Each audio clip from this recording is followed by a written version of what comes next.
Praise the Lord. மீட்பெரும் இரட்சகருமாகிய இயேசு கிறிஸ்துவின் இனிய நாமத்தில் உங்கள் அனைவருக்கும் என் அன்பார்ந்த வாழ்த்துக்கள். இன்றைய வேத வசனம்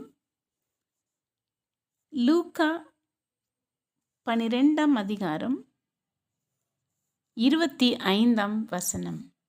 கவலைப்படுகிறதுனால் உங்களில் எவன் தன் சரீர அளவோடு ஒரு முழத்தை கூட்டுவான்?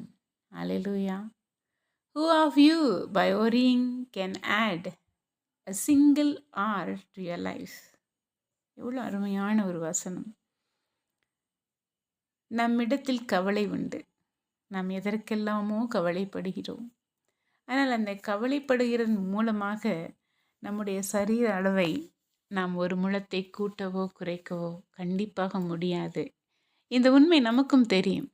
ஆனாலும் நாம் கவலைப்படுகிறோம். அவர் சொல்கிறார், இந்த காட்டு புஷ்பங்கள் எப்படி வளர்கின்றன? அவைகள் உழைக்கிறதும் இல்லை, நூற்கிறதும் இல்லை. இந்த உயிரினங்கள், எந்த ஒரு உயிரினங்களையும் அவர் கைவிடுவதே இல்லை. மாறாக அவர் நேசித்து அவரவருடைய பங்கை அவர் தினமும் நித்தமும் அளிக்க அவர் வல்லவராயிருக்கிறார்.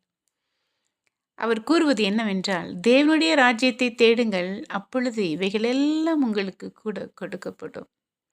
நாம் கவலைப்படுவதை விட்டுவிட்டு அவர் பாதத்தில் நாம் தைரியமாக மிகுந்த பலத்தோடு நம்மில் இருக்கின்ற அந்த தேவன் நம்முடைய தேவைகளை அதனதன் காலத்தில் நேர்த்தியாய் செய்கிறவர் நமக்காகவும் செய்வார் என்ற நம்பிக்கையோடு தேவ ராஜ்யத்தை மட்டும் நாம் தேடுவோமா? God bless you.